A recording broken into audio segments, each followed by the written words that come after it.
Ok, donc on continue dans la décomposition en facteurs premiers. Donc là, on a vu juste avant que 36 c'était 2 au carré multiplié par 3 au carré.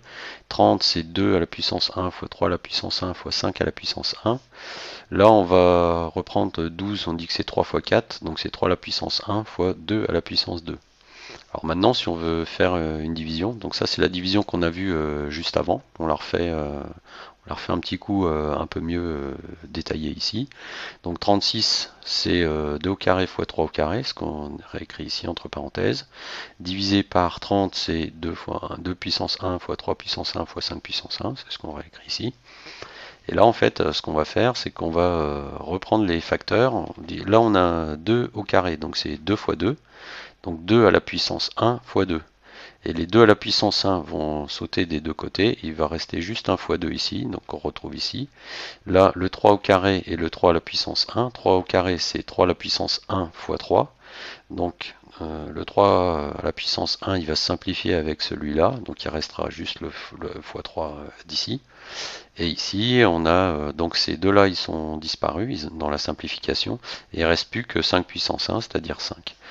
Donc on retrouve 2 fois 3, 6, cinquième, donc c'est le résultat qu'on a ici.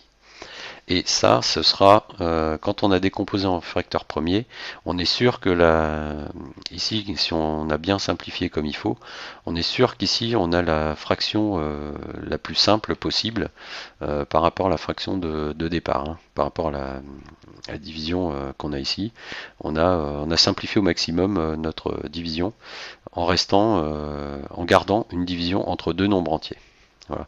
Donc là maintenant on prend le cas particulier où 36 c'est un multiple de 12, donc on va voir qu'on va retrouver 3.